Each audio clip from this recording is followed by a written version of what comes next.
Bom dia, meus alunos do primeiro ano do ensino médio, da minha primeira série do ensino médio. É um prazer enorme estar retornando pós-gravidez, em meio a quase digamos, pós-pandemia, mas é um enorme prazer estar de volta com vocês. Eu verdadeiramente estou morrendo de saudade da rotina, do dia a dia, das conversas, da dinâmica de sala de aula e de contribuir com vocês para o conhecimento. Hoje nós vamos dar continuidade à aula que vocês estavam tendo com o professor Ribamar, que é justamente a aula sobre verbo. Para começo de conversa, o verbo ele é vital para a questão da humanidade. Todo mundo já acorda o dia com uma ação. Ou você come, ou você dorme, você acorda, você banha. Então o verbo ele está presente no nosso dia a dia a todo momento. Verbo é tudo aquilo que indica ação, estado ou fenômenos da natureza. Então, dando continuidade, o verbo, a classificação dos verbos, ele pode ser regular ou irregular. Dilene, como é que eu sei que um verbo é regular? Regular é aquilo que não modifica, é regular. Então eu tenho, por exemplo, digamos, o verbo falar. O verbo falar, se você observar, ele permanece com o mesmo radical. Radical é a raiz da palavra. Por exemplo, eu falo, tu falas, ele fala, nós falamos, vós falais, eles falam. Mesmo radical. Cantar, eu canto, tu cantas, ele canta, nós cantamos, vós cantais, eles cantam. É o mesmo radical. Então, quando eu tenho o mesmo radical ali presente nos tempos verbais, eu tenho um verbo regular. E o verbo regular ele é muito mais fácil de se desenvolver, de você aplicar, de você compreender, de conjugar, porque não modifica. Um pouquinho. E aí, como é que eu sei que é um verbo regular? Eu coloco, eu conjugo no presente e no pretérito perfeito. Não houve modificação no radical? Eu tenho um verbo regular. Diliane, você mostrou. Eu falo, tu falas, ele fala. Nós falamos, vós falais, eles falam. O F, o A e o L não modificou, porque o radical é a base, é a raiz. E quando eu digo eu sou, tu és, ele é. Que é isso? Como mudou esse radical? Eu vou, tu vais, ele vai. Nós vamos, vós ides, eles vão. Como assim, Diliane? Eu vou, tu vais, vós ides? Sim. Olha a mudança de radical. Isso é um verbo irregular. É quando eu modifico muito o radical desse verbo.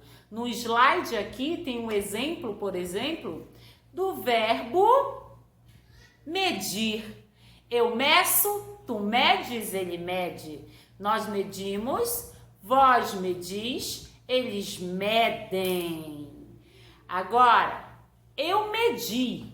Olha, eu meço para eu medir. Eu meço, tu medes. Olha a diferença de radical, gente. Não houve uma sequência do mesmo radical. Não há a predominância do mesmo radical. Eu meço, tu medes. Eu vou, vós ides. Gente, quando acontece de ocorrer a mudança no radical, nós temos um verbo irregular. Irregular. O verbo regular, a característica do verbo regular é a predominância do mesmo radical nos tempos verbais. A predominância dos tempos verbais. E do irregular é o que? A mudança nesse radical. Há uma disparidade de radicais a cada pessoa, a cada tempo, no presente e no pretérito perfeito. Você coloca e percebeu que houve mudanças, eu tenho um verbo irregular. Gente, os verbos eles podem ser classificados como anômalos, defectivos e abundantes. Olha que nomes legais, né? São verbos anômalos, verbos defectivos, verbos abundantes. Verbo é uma coisa muito gostosa de se estudar, porque assim, é muito curioso você conjugar, você perceber. Mas, Diliane, me diz uma coisa, é feito ou fazido, é trago ou trazido, é pago ou pagado, essas coisas gostosas que só o verbo tem, né? Só no dia a dia a gente vai esmiuçando, vai adentrando e gostando e se apaixonando cada vez mais pelos verbos. Os verbos anômalos, o nome ele já diz. Se é anômalos, eu até brinco, anômalos vem o quê? De anormais. E que são justamente os verbos que se modificam o radical. Eu sou, tu és, ele é. Nós somos, vós sois, eles são. São aqueles verbos que se modificam muito. Não é pouco. Gente, para eu sou, tu és. Houve uma mudança gritante nesse radical. Então, os verbos anômalos são aqueles verbos irregulares que modificam o radical. Eu fui, tu fostes, ele foi. Então, essas coisas gostosas, né? Vós fostes, eles foram. Essas coisas, essas mudanças num radical são dos verbos anômalos. Quando houver essas mudanças, então anômalos, anormais. Se é anormal, então é muito diferente, anormal. Vai mudando o radical, né? Anormal nem sempre também é o feio, né? Eu digo assim que às vezes eu sou um pouco anormal, mas eu acho que eu sou muito legal.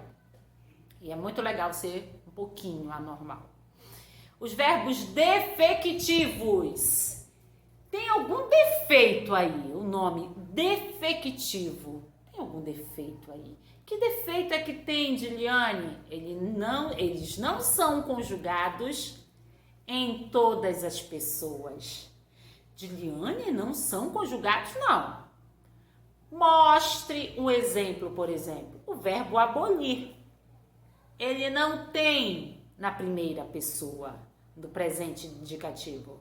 É tu abolis, tá? Ele abole. Nós abolimos, vós abolis, eles abolem. Sério que não tem? Não existe eu abolo, eu abolho, eu... Não tem. Daí o verbo abolir ser um verbo defectivo. Para ser um verbo defectivo, ele não é conjugado em todas as pessoas verbais. Por exemplo, o verbo reaver. O verbo reaver, ele só é conjugado na primeira pessoa do plural e da segunda pessoa do plural.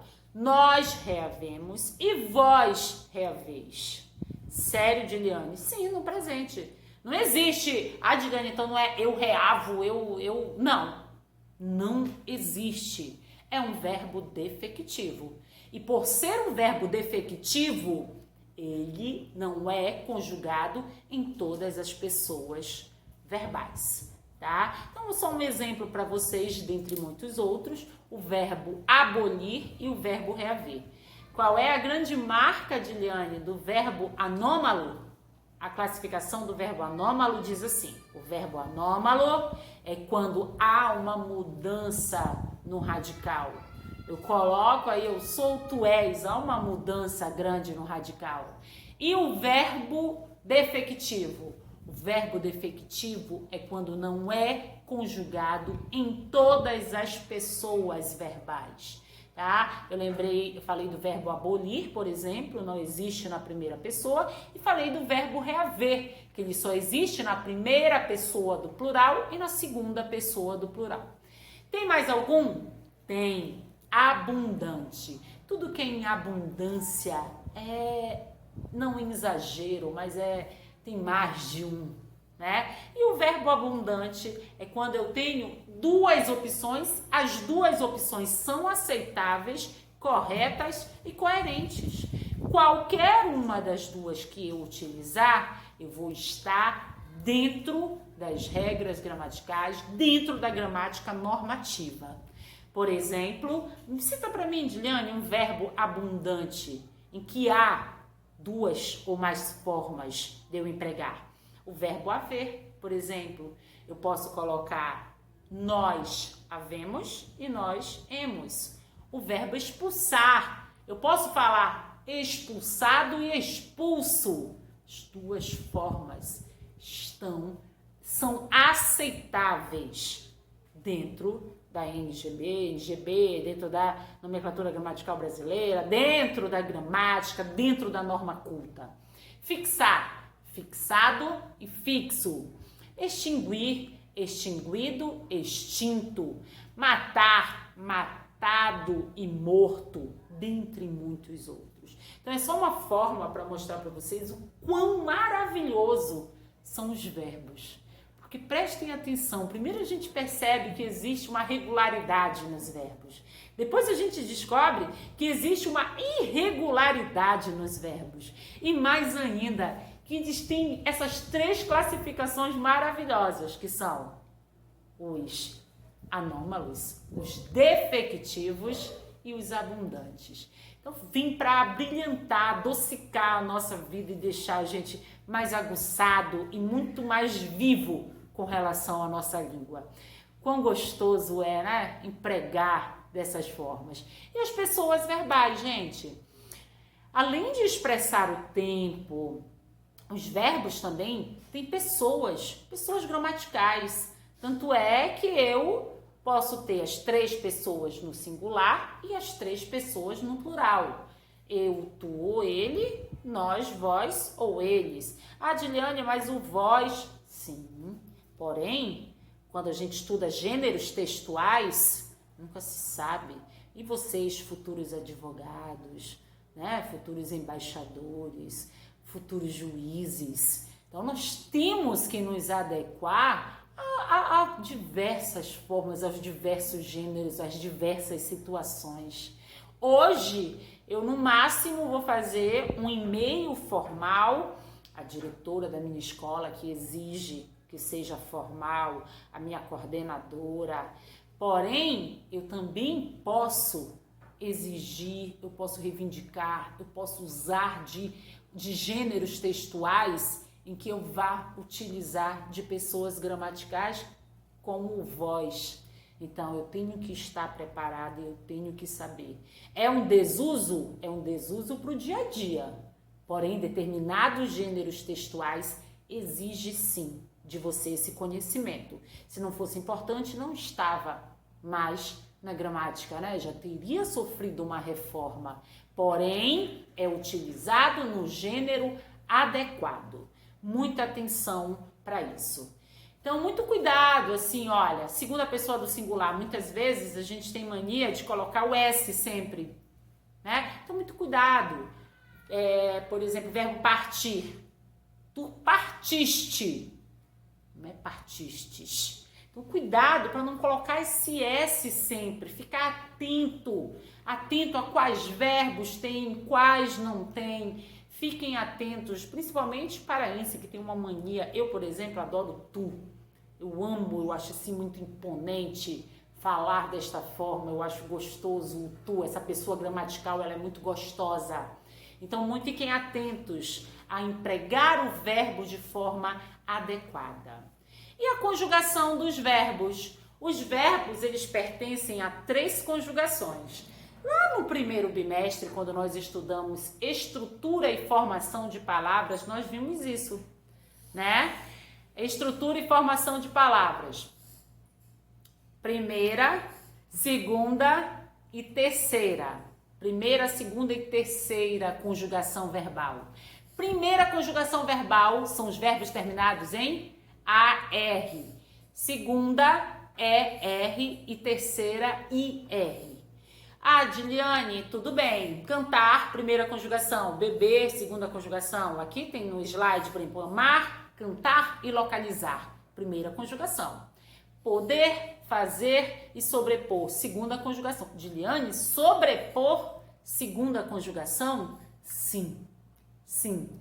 Porque lá no latim, nós tínhamos o quê? O verbo por, poere, que terminava com ER. Só que devido a essa evolução da língua, veio perdendo e modificando, que hoje é o verbo por e seus derivados, compor, repor, sobrepor. Então, no latim é que foi definida a conjugação desse verbo. Ele pertence à segunda conjugação. Então, o por é quarta conjugação? Não, gente, segunda conjugação. Segunda conjugação por causa do latim, na origem latina, que era poere. E terceira conjugação são os verbos terminados em IR. Gente, um enorme prazer estar aqui com vocês de volta. Hoje nós estamos aqui com essa videoaula. A próxima, aos que estarão presencialmente, eu estarei com vocês. Aos que não estarão presencialmente, eu estarei da mesma forma no virtual. E desde já, um grande beijo a todos vocês e até nossa próxima aula. Fiquem com Deus.